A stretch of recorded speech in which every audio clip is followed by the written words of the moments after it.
The master Prakash classes YouTube channel आप सभी लोगों का स्वागत करता है। तो शाम के 7 बज चुके हैं और रोज शाम को 7 बजे हम लोग आपकी आगामी जो परीक्षाएं हैं उत्तर प्रदेश में यूपी सुपर टेट और यूपी टेट इन दोनों परीक्षाओं के लिए गणित के प्रैक्टिस सेट को सॉल्व करते हैं। आज हमारा जो प्रैक्टिस सेट का नंबर है वो 54 नंबर का हम लोग प्रैक्टिस सेट सॉल्व कर रहे हैं। अगर आप लोगों ने इससे पहले के प्रैक्टिस सेट नहीं देखे हैं तो प्लेलिस्ट में जाके सारे प्रैक्टिस सेट आप देख सकते हैं। जैसा कि आप सभी लोगों को पता है कि उत्तर प्रदेश में सुपर टेट और यूपी टेट इन दोनों परीक्षाओं की तैयारी करने के लिए बहुत सारे हमारे भाई बंधु माताएं बहनें ऐसी हैं जिनका गणित एक कमजोर विषय होता है, जिन्होंने शुरुआती कक्षाओं में गणित को नहीं पढ़ा है। तो इसलिए हम लोग जो गणित के प्रैक्टिस सेट को सॉल्व करते हैं उसको एक निश्चित उद्देश्य के साथ सॉल्व करते हैं, जिसमें से हमारा पहला उद्देश्य है कि जो कुछ भी हम पढ़ रहे हैं गणित में उससे हम लोग कुछ ना कुछ सीखें, कुछ ना कुछ समझें कि गणित सीखने का और समझने का विषय होता है, गणित रटने का और जादू दिखाने का विषय नहीं होता है। रोज आप कॉपी और पेन लेकर बैठे रहिए, आपको कुछ ना कुछ नई नई चीजें रोज गणित में सीखने को मिलेंगी, उसको आप नोट करते रहिए। इस प्रकार आपका एक बेहतरीन सा नोट्स तैयार हो जाएगा और 3 से 4 महीने में आप गणित के एक्सपर्ट बन जाएंगे। दूसरा हमारा मेन उद्देश्य होता है यदि आप सुपर टेट की तैयारी कर रहे हैं, जैसा कि पिछले 3 से 4 सालों में बहुत सारे अभ्यर्थी यूपी टेट की परीक्षा पास कर चुके हैं और सुपर टेट की परीक्षा का इंतजार कर रहे हैं। तो अगर आप सुपर टेट की तैयारी कर रहे हैं तो आपको कम से कम 20 में से 15 नंबर लाना ही है। टारगेट तो 20 का 20 रखना है, लेकिन अगर 15 नंबर से कम तो आना ही नहीं है, यानी 15 से 20 के बीच में आपका स्कोर होना चाहिए। इसी प्रकार यदि आप अभी अभी बीएड अथवा बीटीसी क्वालिफाई किए हैं और आप यूपी टेट का पेपर देना चाहते हैं तो 30 में से कम 25 नंबर का आपका टारगेट होना चाहिए, यानी कि आपके जो नंबर होने चाहिए वो 25 से 30 के बीच में होना चाहिए। 25 से कम आपके नंबर नहीं होना चाहिए, ठीक है। और हमारा तीसरा मेन उद्देश्य होता है कम से कम हम लोग गणित को पढ़ते पढ़ते इतना कॉन्सेप्ट अपना डेवलप कर लें कि कुछ प्रश्नों को हम लोग मौखिक ही सॉल्व कर सकें। हम लोग प्रश्न को पढ़ें, उसके विकल्प को पढ़ें और फिर डायरेक्ट हम लोग जो भी विकल्प सही हो उस पर टिक लगा सकें। ऐसी योग्यता हमारे पास होनी चाहिए। ये कब होगी? जब हमारा कॉन्सेप्ट क्लियर होगा। तो इन 3 उद्देश्यों के साथ में हम लोग अपने गणित के प्रैक्टिस सेट को स्टार्ट करते हैं और ये प्रत्येक वीडियो लेक्चर की स्टार्टिंग में बताया जाता है। इसलिए बताया जाता है कि आप अपने उद्देश्य से मत भटकें। भैया रटिए मत, जादू मत देखिए। बहुत सारे टीचर जो होते हैं जादू दिखाते हैं गणित में, तो जादू दिखाने से 1-2 क्वेश्चन करने से सिलेक्शन उसमें नहीं होने वाला है। हम लोग पिछले 7-8 सालों से पढ़ा रहे हैं और वर्तमान समय में आपके सहायक अध्यापक पद पर कार्य भी कर रहे हैं। तो आप जो पेपर देने वाले हैं उन सारी परिस्थितियों से हम लोग गुजर चुके हैं और हमें पता है जादू दिखाने से कुछ नहीं होता। भैया आपको कॉन्सेप्ट क्लियर होना चाहिए, बेसिक क्लियर होना चाहिए, तभी आपका कल्याण होगा, ठीक है ना। तो ज़्यादा लेक्चर ना देते हुए हम लोग डायरेक्ट बढ़ते हैं अपने प्रैक्टिस सेट के पहले प्रश्न पर। देखो भैया यहाँ पर हमारा पहला प्रश्न आ चुका है। यहाँ पर आयत हमने एक पहले से ही बगल में बना लिया है। आप लोगों को पता है कि जो हमारा आयत होता है, वर्ग होता है, त्रिभुज होता है या वृत्त होता है, ये सब बनाते हैं तो ज़्यादा हमारी अच्छी आर्ट नहीं है, इसलिए बन नहीं पाता था। इसलिए हमने क्या किया है कि पीपीटी से पहले ही एक आयत बना लिया है। प्रश्न आप लोग पढ़ लीजिए। 24 सेंटीमीटर लंबाई है, 10 सेंटीमीटर चौड़ाई है, एक आयताकार सीट है। इसके प्रत्येक कोने में 3 सेंटीमीटर भुजा का एक वर्ग काटा गया है। तो 3 सेंटीमीटर भुजा का वर्ग काटने का मतलब होता है कि यहाँ पर ऐसे आप 3 सेंटीमीटर काट लो, ऐसे किनारे किनारे कोने कोने में 3 सेंटीमीटर का काट लो। ऐसे हमने कोने कोने में 3 सेंटीमीटर का वर्ग काट लिया। वर्ग मतलब लंबाई और चौड़ाई सब बराबर, ठीक है। तो ये भी 3 सेंटीमीटर है, ये भी 3 सेंटीमीटर है, ये बाहर वाला भी 3 सेंटीमीटर है और ये ऊपर वाला भी 3 सेंटीमीटर है। तो लंबाई चौड़ाई ऊंचाई जो वर्ग काटा है सबका 3-3 सेंटीमीटर है। तो बचा जो डिब्बा, एक खुला आयताकार डिब्बा बनेगा, इसको मोड़ेंगे तो खुला आयताकार डिब्बा बनेगा। उस डिब्बे का पृष्ठीय क्षेत्रफल निकालना है, यानी जितने भी पृष्ठ होंगे उन सब का क्षेत्रफल निकालना है। अब ध्यान से बात को समझिए, यहाँ पर हम लोग क्या बताने वाले हैं, ध्यान से समझिए। जब ये डिब्बा बनेगा तो इसको आप जब मोड़ेंगे तो पहला यहाँ से मोड़ेंगे और यहाँ से मोड़ेंगे और फिर यहाँ से मोड़ेंगे, ठीक है, और यहाँ से मोड़ेंगे।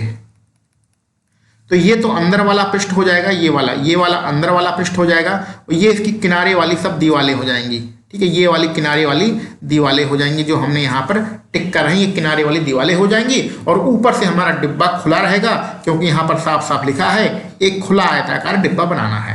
ठीक है, अब इसका हमें क्षेत्रफल निकालना है। तो अंदर वाले का देखिएगा, ये पूरा इसकी लंबाई कितनी थी, पूरी लंबाई इसकी 24 थी। ये पूरी यहाँ से लेके यहाँ तक लंबाई 24 थी। और इसकी जो चौड़ाई कितनी थी, 18 थी। कहाँ पर लिखें, यहीं पर लिख देते हैं, यहाँ लिख देते हैं। ये चौड़ाई 18 थी, ये पूरा यहाँ से लेके ऊपर से लेके नीचे तक 18 था। अब ध्यान से देखिए, किनारे यहाँ 3 कट गया, किनारे यहाँ 3 कट गया, तो अब लंबाई कितनी बची, 6 कट गया। 24 लंबाई थी, 6 कट गया है, तो लंबाई कितना बचा है, 18 सेंटीमीटर हमारी लंबाई बची है। चौड़ाई देखिए, ऊपर से नीचे तक चौड़ाई कितनी थी, 18 थी। 3 इधर से कट गया, ठीक है, 3 इधर से कट गया, ऊपर से 3 कटा, नीचे से 3 कटा, 6 कट गया, तो चौड़ाई कितनी बची, 12 सेंटीमीटर हमारी चौड़ाई बची। तो अंदर वाला लंबाई चौड़ाई कितनी हो गई, 18 और 12 हो गई। अब ये ऊपर वाले के देखिए, इसका नाम लिख देते हैं तब सही रहेगा। इसको 1 मान लो नंबर, इसको नंबर 2 मान लो, इसको नंबर 3 मान लो, और इसको नंबर 4 मान लो, और ये वाला जो बीच वाला है नंबर 5 है। 5 हमारे पृष्ठ बन रहे हैं, पांचों का हमें क्षेत्रफल निकालना है, फिर जोड़ देना है, हमारा आंसर आ जाएगा। तो अब 5वें नंबर का लंबाई चौड़ाई हमें पता चल गई। पहले नंबर की लंबाई चौड़ाई निकाल लेते हैं। पहले नंबर की देखिए लंबाई कितनी, यहाँ से लेके यहाँ तक 12 है, चौड़ाई कितनी है, 3 है। ये 3 है ना, 3 सेंटीमीटर, 12 गुणे 3 है। यहाँ पर भी ये 12 है, यहाँ से लेके यहाँ तक। नंबर 2 पे आइए, यहाँ से यहाँ तक कितना है, 12 सेंटीमीटर है, और चौड़ाई कितनी है, 3 सेंटीमीटर। नंबर 3 वाले पे आइए, 3 वाला जो खाना है यहाँ से लेके यहाँ तक कितना है भैया, 18 सेंटीमीटर। तो लंबाई 18 है, और चौड़ाई कितनी, ये चौड़ाई हमें पता है कितना है भैया, 3 सेंटीमीटर। नीचे वाला भी सेम है, 18 सेंटीमीटर। चौथा नंबर वाला जो हमारा पृष्ठ है उसका लंबाई 18 है, चौड़ाई हमारी 3 है, क्योंकि ये 3 है हमारा सेंटीमीटर, हमें पता है चौड़ाई। सबका पता है, सबको जोड़ दीजिए, अपना आंसर आ जाएगा। तो पहले 5वें नंबर वाला लिख लेना है। आयताकार का क्षेत्रफल क्या होता है, आयत का क्षेत्रफल होता है लंबाई गुणे चौड़ाई। 5वें नंबर वाला पहले लिख रहे हैं, लंबाई कितनी है, 18, चौड़ाई कितनी है, 12। अब पहले नंबर पे आओ, पहले नंबर की लंबाई कितनी है, पहले नंबर वाला जो पृष्ठ है उस पे आओ। लंबाई कितनी है, 12, चौड़ाई कितनी है, 3। जो पहला नंबर है वही दूसरा नंबर है, पहला और दूसरा नंबर सेम है ना, तो इसको 2 का गुणा कर देंगे तो पहला दूसरा दोनों एक साथ आ जाएंगे। ठीक है, आगे बढ़ते हैं तीसरे नंबर पे। तीसरे नंबर वाला जो हमारा पृष्ठ है उसकी लंबाई है 18, चौड़ाई है 3। जो तीसरा नंबर वाला है सेम वही चौथा नंबर है, तो इसमें 2 का गुणा कर दें तो तीसरा और चौथा जो पृष्ठ है वो एक साथ आ जाएगा। 18 और 12 का गुणा करिए, कितना होगा, तो हमारा 216 होगा। अब यहाँ पर गुणा करने के लिए क्या करिए, ये 3 दूनी 6 यहाँ पर भी है, 3 दूनी 6 यहाँ पर भी है, इसको कॉमन ले लीजिए, तो 12 और प्लस 18 जुड़ गया। थोड़ा सा कैलकुलेशन हम लोग थोड़ा आसान बना लेते हैं। तो यहाँ 216 हो गया, और प्लस के 18 और 12 हो गया कितना, 30, और गुणे हो गया 6। जो क्षेत्र का 18 180 हो जाएगा, 180 में 216 में 180 जोड़ेंगे तो कितना हो जाएगा 396 हो जाएगा। 396, 396 कहाँ है, विकल्प बी में है, विकल्प बी हमारा बिल्कुल सही रहेगा। ठीक है, छोटी सी कैलकुलेशन यहाँ पर करनी थी, और बाकी तो आप सवाल आपके सामने है, बहुत आसान सवाल है, कोई दिक्कत की बात नहीं है। और हाँ, कॉपी पेन लेके भैया आप लोग बैठे रहिए। अगर आपकी कैलकुलेशन कमजोर है तो जब तक ये गुणा भाग नहीं करेंगे तब तक आपकी कैलकुलेशन सुधरेगी नहीं। तो हमारे साथ साथ आप लोग सवाल लगाते रहिए। ठीक है, ऐसा नहीं है कि हमने यहाँ पर आपने वीडियो चालू कर लिया और लेट के वीडियो देख रहे हैं, ऐसा नहीं। आपके सामने वीडियो आ रही है तो बढ़िया कुर्सी पे बैठिए, टेबल पे अपना रखिए मोबाइल, और बढ़िया साथ साथ इसको सॉल्व करते रहिए, तभी मजा आएगा गणित पढ़ने का। ठीक है, ये जीएस नहीं पढ़ रहे हैं कि सिर्फ आप लेक्चर सुनते रहिए, ये सारे क्वेश्चन को आप गुणा भाग हमारे साथ साथ करते रहिएगा। आगे बढ़ते हैं अपने दूसरे प्रश्न पर।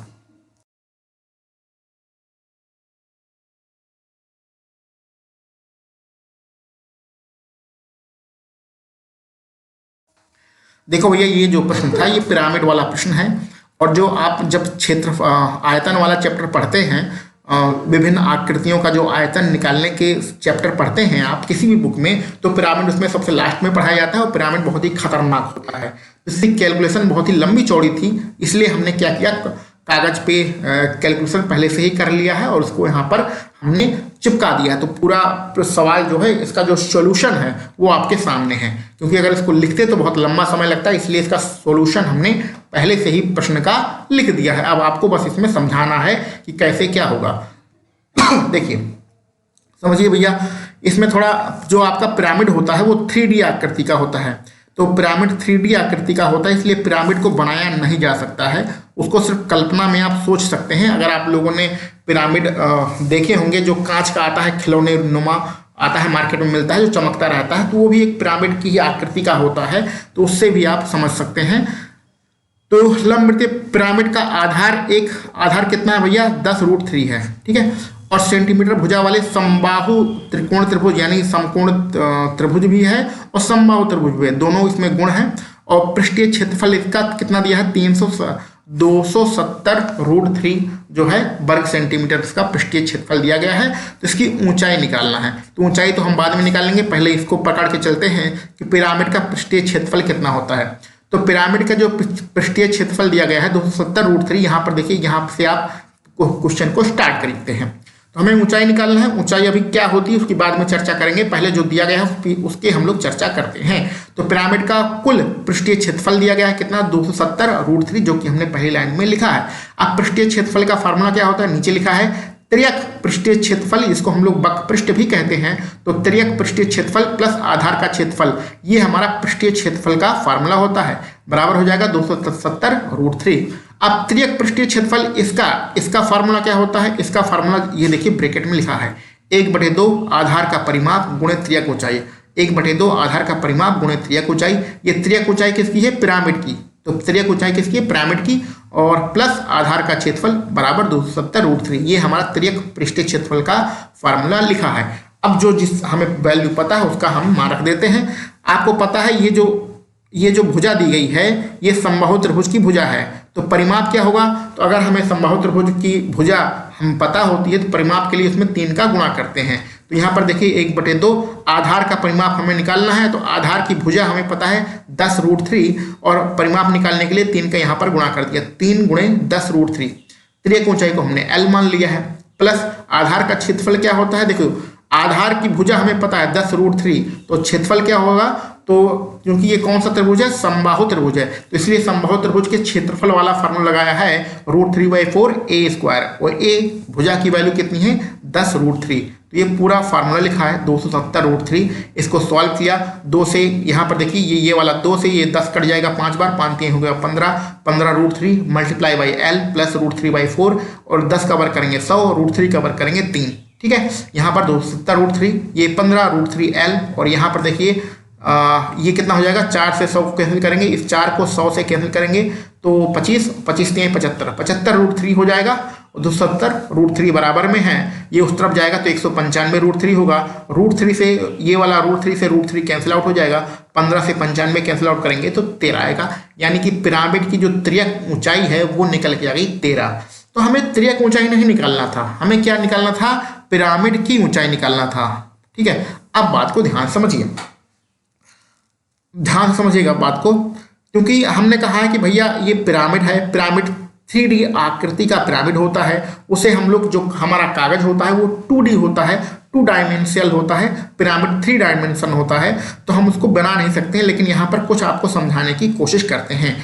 तो हम यहाँ पर ये जो हम निकालते हैं, ये हमारा समबाहु त्रिभुज का हमें क्या दिया है, भुजा 10√3 दी गई है, तो हम समबाहु त्रिभुज की ऊंचाई निकाल लेते हैं, जिसको हम लोग ऊंचाई को क्या कहते हैं, AD।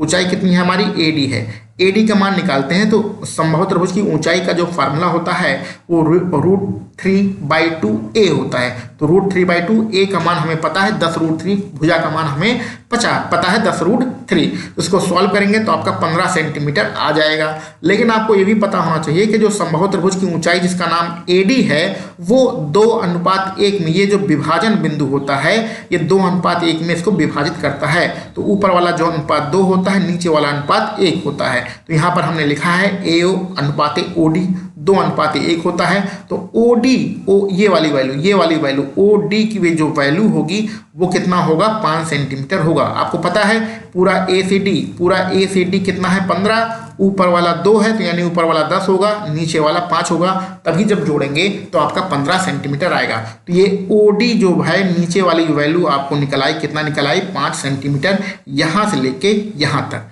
ये हम समबाहु त्रिभुज की बात कर रहे हैं, अभी पिरामिड की बात नहीं कर रहे हैं। पिरामिड अलग होता है, समबाहु त्रिभुज अलग होता है। समबाहु त्रिभुज को हम लोग जो कागज पे बना सकते हैं, क्योंकि ये 2D आकृति का होता है, पिरामिड 3D आकृति का होता है। अब पिरामिड का चित्र यहाँ पर बनाना मुश्किल है, अगर आपके पास किताबें होंगी तो वहाँ पर चित्र देखिएगा बहुत कॉम्प्लिकेटेड चित्र बना होता है, लेकिन यहाँ पर एक हम फार्मूला लिखते हैं, उसको आप समझ लीजिएगा।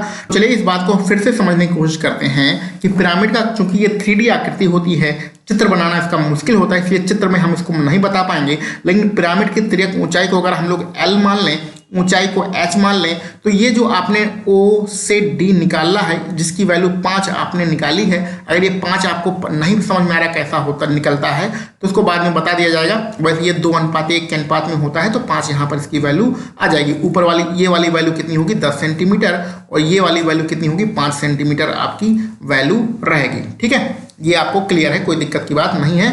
दोनों जोड़ेंगे तो टोटल हमारा 15 सेंटीमीटर होता ही है।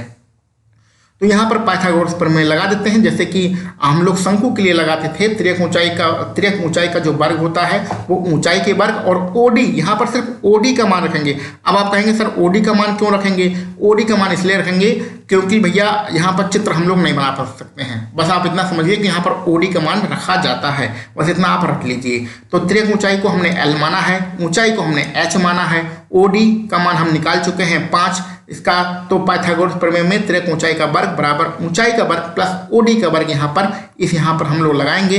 L का मान कितना है 13 हम ऊपर निकाल चुके हैं, इसका वर्ग करेंगे 169 आएगा। H हमें तिर्यक ऊंचाई इसकी निकालना ही है, इसकी ऊंचाई तो हमें निकालना है, तो h स्क्वायर की वैल्यू तो हमें चाहिए ही, और ओडी का मान हमने 5 अभी भी निकाला है, 5 का वर्ग करेंगे 25, 25 को इस तरफ ले जाएंगे, 169 में से घटाएंगे तो कितना आएगा 144 आएगा, और h बराबर हो जाएगा h स्क्वायर बराबर हो जाएगा 144, उसका वर्गमूल लेंगे तो h बराबर हो जाएगा 12। तो इस प्रकार से आपका विकल्प डी यहाँ पर बिल्कुल सही रहेगा। अच्छा, यहाँ पर चलिए एक बात और समझ लीजिए कि अगर आपको ये प्रश्न समझ में नहीं आया है, ये जो फार्मूले हैं अगर आपको बहुत ज़्यादा कठिन लग रहे हैं तो आप इस प्रश्न को छोड़ भी सकते हैं। ठीक है, क्योंकि लगभग सुपर टैट के पेपर में आज तक जो है पिरामिड के प्रश्न नहीं आए हैं। सुपर टैट का इतना बड़ा सिलेबस है, 30 प्रश्न देते देते इतने ज़्यादा चैप्टर हैं कि अगर एक चैप्टर से 1-2 प्रश्न देते हैं तब भी उनका 30 प्रश्न कंप्लीट हो जाता है। पिरामिड से एक भी प्रश्न अभी तक नहीं आया है, तो अगर आपको ये कॉम्प्लिकेटेड प्रश्न लग रहा है तो आप इसको छोड़ भी सकते हैं। ठीक ना भैया, बाकी हमें जो समझाना था वो हमने समझा दिया है। और इसका जो PDF होगा, PDF के लिए परेशान मत रहिए, PDF आपको टेलीग्राम चैनल पर मिल जाएगा। टेलीग्राम चैनल को ज्वाइन कर लीजिए, वहां से आपको पूरा PDF मिल जाएगा। आगे बढ़ते हैं अपने अगले प्रश्न पर। ये त्रिभुज है, इनकी भुजाएं भी दी गई हैं, क्षेत्रफल निकालना है। चलिए इसको प्रश्न को मौखिक हम लोग सॉल्व करते हैं। यहाँ पर हम लोगों ने एक त्रिभुज बना लिया है पहले से ही, क्योंकि चित्रकारी करना बहुत मुश्किल होता था, इसलिए पहले से ही इसको PPT में एक त्रिभुज हमने यहाँ पर बना लिया है। ABC अपना त्रिभुज है, लेकिन ये जो त्रिभुज बनाया है ये बनाया है गलत। चलो सही है, सही गलत का मतलब। चलो यहाँ पर भुजाएं लिख लेते हैं। पहली भुजा कितनी है भैया 12 है, दूसरी भुजा कितनी है 16 है, तीसरी भुजा कितनी है 20 है। अब देखिए यहाँ पर आप ये वाला फार्मूला भी लगा सकते हैं, s माइनस a और s माइनस के b और s माइनस के c, और इसको अंडर रूट में बंद कर दीजिए। तो ये वाला फार्मूला भी आप लगा सकते हैं, आपका आंसर आ जाएगा, लेकिन ये फार्मूला हम नहीं लगाएंगे। ठीक है, यहाँ पर हम लोग पाइथागोरस ट्रिपलेट का यूज करेंगे।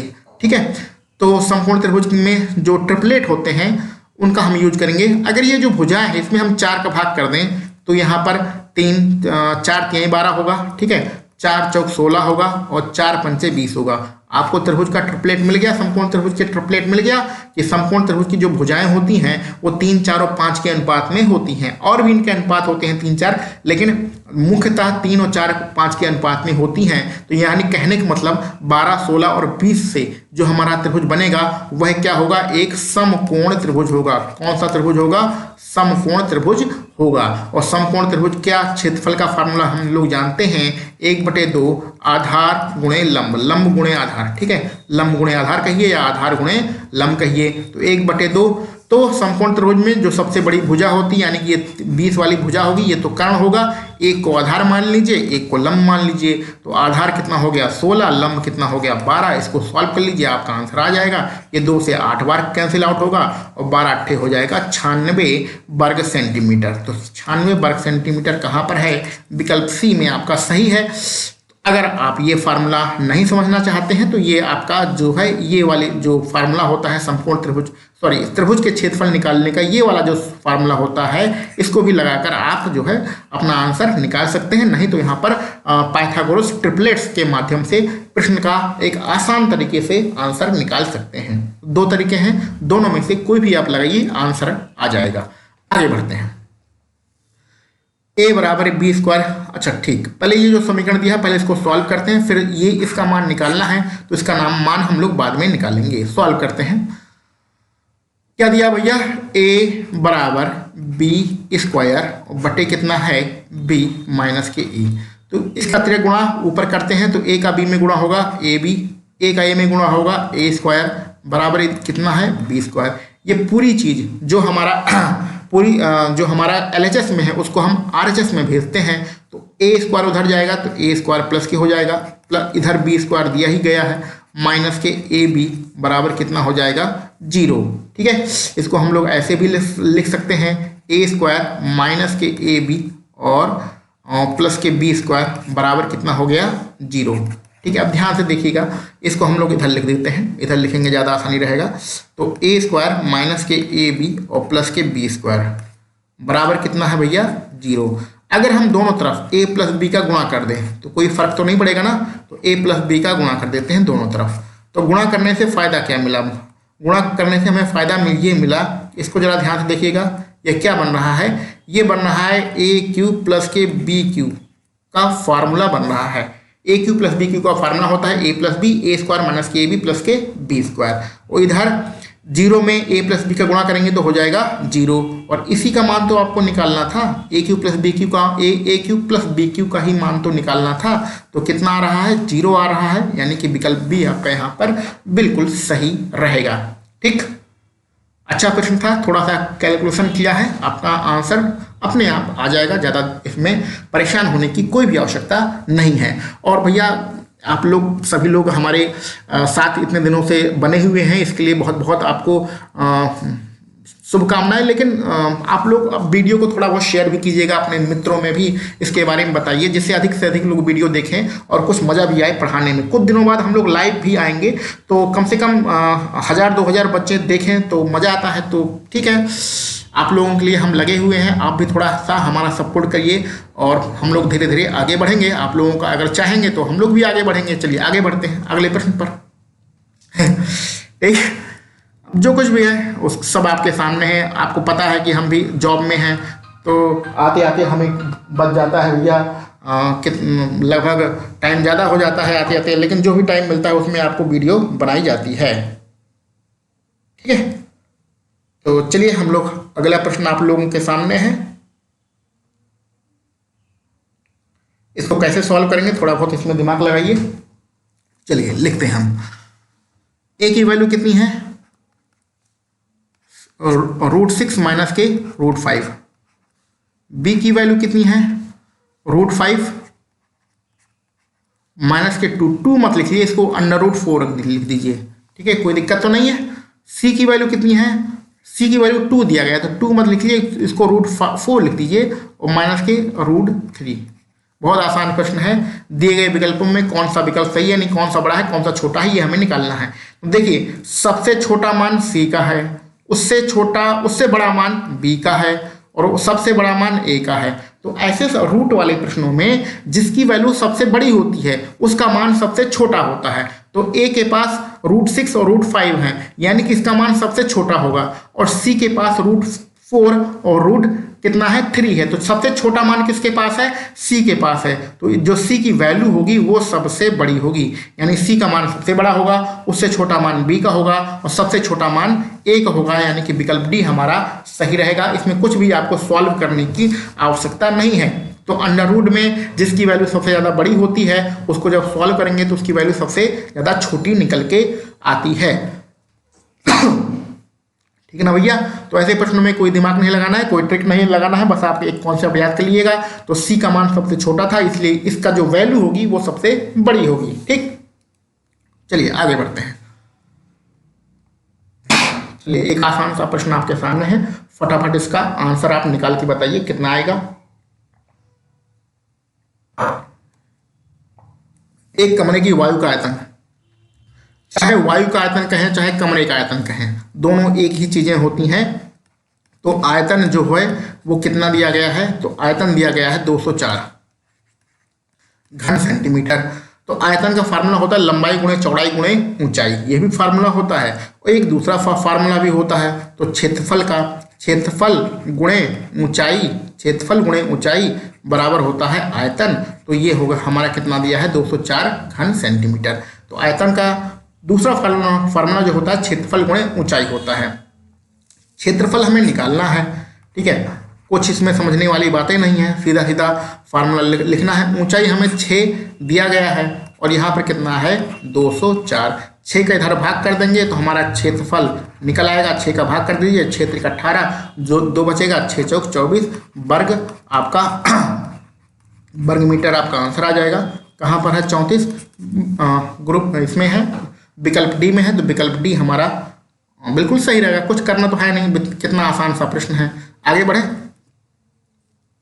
ये भी देखो मौखिक प्रश्न है, आपको बताया कम से कम 4-5 प्रश्न आपको मौखिक करना है। अगर 20 और 30 प्रश्न आपके पेपर में आ रहे हैं, सुपर टेट में 20 आएंगे, यूपी टेट में 30 आएंगे, तो कम से कम 3 से 4 प्रश्न आपको मौखिक करना है। ये उसी हिसाब का प्रश्न है, ठीक है।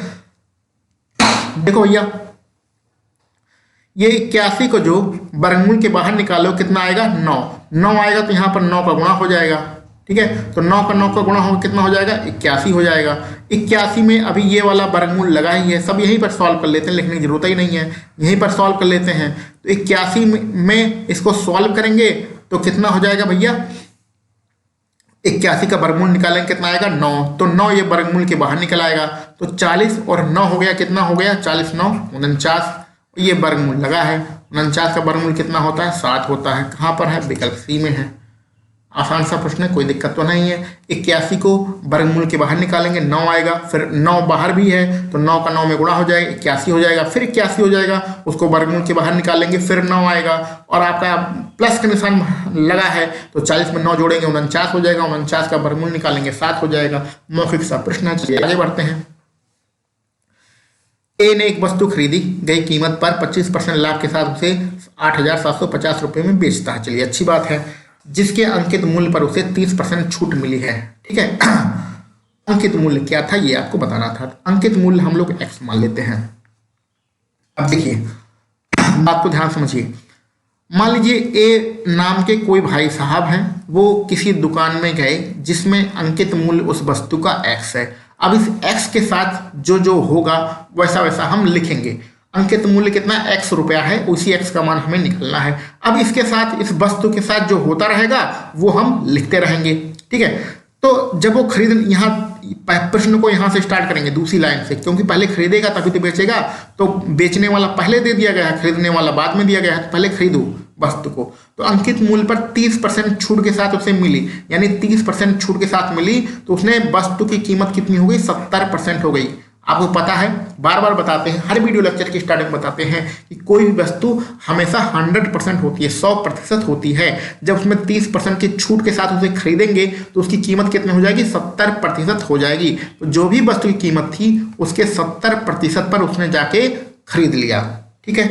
अब जब खरीद के अपनी दुकान में ले आया, खरीद के अपनी दुकान में लाया है तो उस पर प्रॉफिट में बेचेगा। कितने प्रॉफिट में बेचेगा 25% के प्रॉफिट में बेचेगा। फिर हमने बताया कि कोई भी चीज़ 100% होती है जब उसको 25% के प्रॉफिट में बेचेगा, यानी कि वह उसे 125% में बेच रहा है। तो अब दुकानदार क्या कर रहा है, उसको 125% में बेच रहा है। यह वस्तु के साथ हुआ। पहले वस्तु की कीमत 30% कम करो 70% हो गई, फिर वस्तु की कीमत 25% बढ़ाओ 125% हो गई। तो ऐसे करने पर उसे कितना रुपया मिला 8,750 रुपया मिला, 8,750 रुपया मिला है। इसको सॉल्व कर लेंगे, हमारा x का मान आ जाएगा। समीकरण आपको समझ में आ गया। जो वस्तु के साथ हो रहा है वही लिखते रहिए, खुद ब खुद आपका समीकरण बन जाएगा। इसको सॉल्व करेंगे, अपना आंसर आएगा। चलिए सॉल्व करते हैं। पहले इसको लिख लेते हैं फिर सॉल्व करते हैं। x गुणे यहाँ 70 है, प्रतिशत के निशान हटाएंगे नीचे 100 आएगा, गुणे 125 है, प्रतिशत के निशान हटाएंगे नीचे 100 आएगा, बराबर कितना है 8 7 और 5 और 0,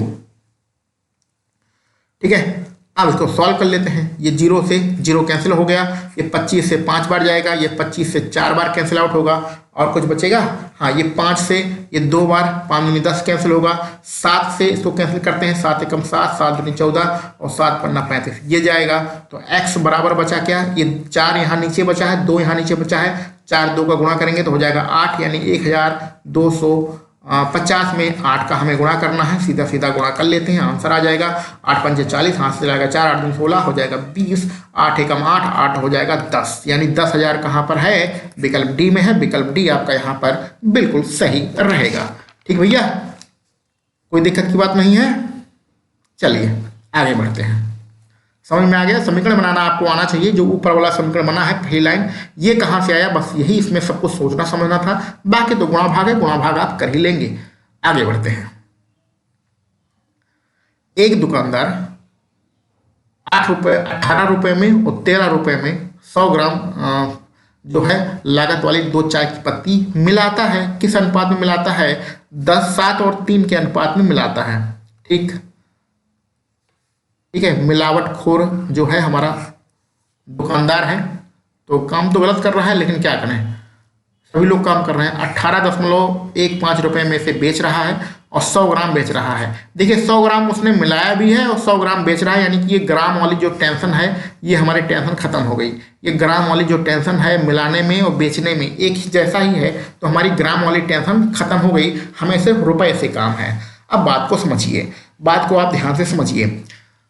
मान लेते हैं मिलाते समय, इसको प्रश्न को हम लोग बहुत सिंपल तरीके से सॉल्व करेंगे। ठीक है, बहुत कॉम्प्लिकेटेड मेथड नहीं लगाएंगे, इसलिए ध्यान समझिएगा कि मान लेते हैं मिलाते समय जी जो 18 रुपए वाली चाय थी उसको 7 बार मिलाएगा और प्रत्येक बार 100 ग्राम मिलाएगा।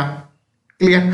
और जो 13 रुपए वाली चाय थी उसको 3 बार मिलाएगा और प्रत्येक बार कितना मिलाएगा, 100 ग्राम मिलाएगा।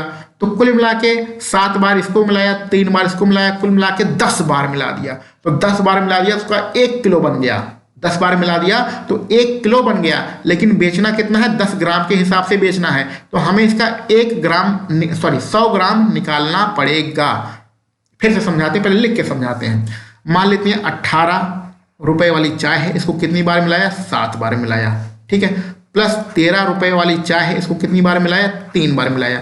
7 और 3 के अनुपात में मिला रहा ना, तो यही इसका मतलब होता है। लेकिन इसको 7 बार मिलाएगा, इसको 3 बार मिलाएगा, तो कुल कितनी बार मिला दिया, कुल 10 बार मिला दिया। तो 10 का हमें भाग करना पड़ेगा, तो हमारा यहाँ पर क्या निकल के आएगा, क्रय मूल्य निकल के आएगा। बात समझ में आ गई, क्लियर। 10 का भाग क्यों कर रहे हैं, क्योंकि हमने 10 बार मिलाया है, हमें तो 100 ग्राम से मतलब है ना। जब 10 बार मिलाएंगे तो पहले जब एक बार मिलाएंगे तो 100 ग्राम होगा, दूसरी बार मिलाएंगे तो 200 ग्राम होगा, तीसरी बार मिलाएंगे तो 300 ग्राम होगा। इस प्रकार जब 10 बार आप मिलाएंगे तो 1000 ग्राम हो जाएगा। तो 1000 ग्राम की हमें वैल्यू नहीं चाहिए, हमें 100 ग्राम की वैल्यू चाहिए, क्योंकि खरीदते समय और बेचते समय हमें 100 ग्राम से मतलब है। तो 100 ग्राम निकालने के लिए 10 का भाग करना पड़ेगा, तभी तो 100 ग्राम आएगा। 1000 ग्राम में 10 ग्राम का 10 का भाग करेंगे तो अपना 100 ग्राम निकल के आएगा। अथवा आप सीधा सीधा ऐसा भी समझ सकते हैं, ये तो समझाने वाली बातें हो गई, इसको आप सीधा सीधा ऐसे समझ सकते हैं कि जो अनुपातित योग होता है इससे भाग कर दो। तो अनुपातित योग कितना है, 7 और 3 10, 10 का भाग कर दो। ऐसे भी आप समझ सकते हैं, या कॉमन सेंस से भी आप समझ सकते हैं। चलो इसको सॉल्व करो। 18 गुणे 7 करो तो कितना आएगा भैया, 126 आएगा। प्लस 13 कितना होता है, 39 होता है। नीचे कितना है भैया, 10 है। इसको जोड़ेंगे तो कितना आएगा भैया, 165 आएगा। और 10 का भाग करेंगे तो इतना रुपया आपका ये क्रय मूल्य हो गया। बेचने वाला मूल्य कितना है, बेचने वाला मूल्य है 18.15 रुपया, ये बेचने वाला मूल्य है। ठीक है, तो खरीदा 100 ग्राम की चाय उसने 16.5 रुपए में खरीदी, बेच रहा है कितने में, 18.5 रुपए में बेच रहा है। तो लाभ कितना हो रहा है, 100 ग्राम की चाय 18.15 रुपए में बेच रहा है और खरीदने वाली कीमत हमने ऊपर निकाली है कितना, 16.5। तो लाभ निकालने के लिए घटा दो, आपका लाभ निकल आएगा। तो चलिए घटा देते हैं। तो यहाँ कितना हो गया, 5, यहाँ हो गया 6, यहाँ हो गया 1.65 रुपया हमारा लाभ हो रहा है। तो लाभ प्रतिशत निकालने का फॉर्मूला जानते हैं, जो लाभ होता है उसे ऊपर लिखते हैं, जो लाभ होता है उसे ऊपर लिखते हैं, जो क्रय मूल्य होता है उसे नीचे लिखते हैं। क्रय मूल्य 16.5 रुपया था, गुणा 100 कर देते हैं तो हमारा आंसर आ जाता है। लाभ प्रतिशत निकालने का फॉर्मूला होता है, प्रॉफिट जो लाभ हो उसे आप ऊपर लिख दीजिए। ठीक है, जो क्रय मूल्य हो उसे नीचे लिख दीजिए, अपना आंसर आ जाएगा। तो यहाँ देखिए नीचे दशमलव के बाद 1 अंक है, ऊपर दशमलव के बाद 2 अंक है, तो नीचे भी दशमलव के बाद 2 अंक अगर बना लेंगे तो हमारा ये दशमलव कट जाएगा। तो 165 ऊपर 165 नीचे कट गया, ये 0 से 0 कट गया, कुल मिला कितना आंसर आ गया 10% आपका आंसर आ गया। कहाँ पर है? विकल्प ए। विकल्प ए हमारा यहाँ पर बिल्कुल सही है। तो उम्मीद है आपको यह प्रश्न समझ में आ गया होगा। चलिए आगे बढ़ते हैं अपने अगले प्रश्न पर। प्रश्न को ध्यान से पढ़िए, फिर हम यहां पर आपको बताने की कोशिश करते हैं। देखो मौखिक प्रश्न है, कुछ ज्यादा दिक्कत है नहीं। ये प्रश्न जो है एसएससी के पेपर में आ चुका है। ये प्रश्न आपका एसएससी के पेपर में आ चुका है, ठीक है। एसएससी नहीं, बहुत सारी परीक्षाओं में ये प्रश्न आ चुका है। तो अधिकतम संभावित लाभ आपको निकालना, तो अधिकतम प्रॉफिट अगर निकालना है तो कम से कम रुपए में खरीदो। सबसे ज्यादा लाभ कब होगा? जब कम से कम रुपए में खरीदोगे और ज्यादा से ज्यादा रुपए में बेचोगे। यानी कहने का सीधा सीधा मतलब है कि आप किताबों की दुकान पे गए और वहां से 150 रुपए से लेकर 300 रुपए तक की जो कीमत की किताबें हैं उनको आपको खरीदना है। बेचना कितने में है? 250 रुपए से लेके 350 रुपए तक बेचना है। आपसे पूछे कोई, अगर आप मान लो दुकानदार हैं और आपसे पूछे कोई कि भैया सबसे ज्यादा लाभ कब होगा, तो सबसे ज्यादा लाभ तब होगा जब आप 150 रुपए की कोई किताब खरीदेंगे, यानी सबसे कम रुपए वाली किताब खरीदो और उसको सबसे ज्यादा रुपए में बेच दो, तभी तो हमारा लाभ होगा। सबसे ज्यादा रुपया कितना था? 350 रुपया था। तो सबसे ज्यादा रुपए में बेचो और सबसे कम में खरीदो, तभी हमारा लाभ होगा। तो लाभ कितना हो गया भैया? 200 रुपए का हो गया एक किताब पर 200 रुपए का प्रॉफिट। लेकिन टोटल कितनी किताबें हैं? 15 किताबें हैं। तो एक किताब पर 200 रुपये का प्रॉफिट, 15 किताबों पर कितना हो जाएगा प्रॉफिट? 3000 रुपये का प्रॉफिट हो जाएगा। कहाँ पर है आपका विकल्प डी, यहाँ पर बिल्कुल सही रहेगा। समझ में आ गई बात? ठीक है। तो आज के हमारे 10 प्रश्न यहीं पर समाप्त होते हैं। ये 10 प्रश्न आपको कैसे लगे कमेंट बॉक्स में जरूर बताइएगा।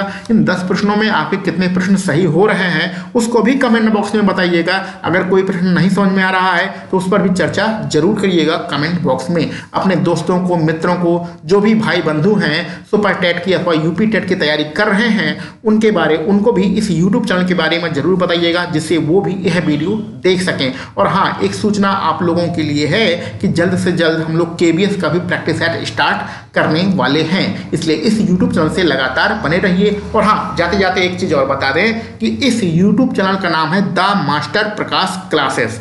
कुछ दिनों बाद ये 2 YouTube चैनल बन जाएंगे। पहला YouTube चैनल हमारा रहेगा जिस पर हम लोग पढ़ाते हैं, इसका नाम चेंज हो जाएगा, द मास्टर इसका नाम रहेगा। और दूसरा वाला जो YouTube चैनल होगा वो प्रकाश क्लासेस होगा। तो दोनों अलग अलग हो जाएंगे। द मास्टर जिस पर आप अभी पढ़ते हैं उसका नाम द मास्टर होगा और प्रकाश क्लासेस को अलग कर दिया जाएगा। तो इस प्रकार से कुछ दिनों बाद आपकी इस YouTube चैनल का नाम द मास्टर हो जाएगा और प्रकाश क्लासेस एक अलग से YouTube चैनल बनाया जाएगा। तो ये सूचना आप सभी लोगों के लिए थी, तो कंफ्यूज मत होइएगा। आप अगर कुछ दिनों बाद द मास्टर आपको नाम देखने को मिले तो वहां पर कंफ्यूज मत होइएगा, ठीक ना भैया।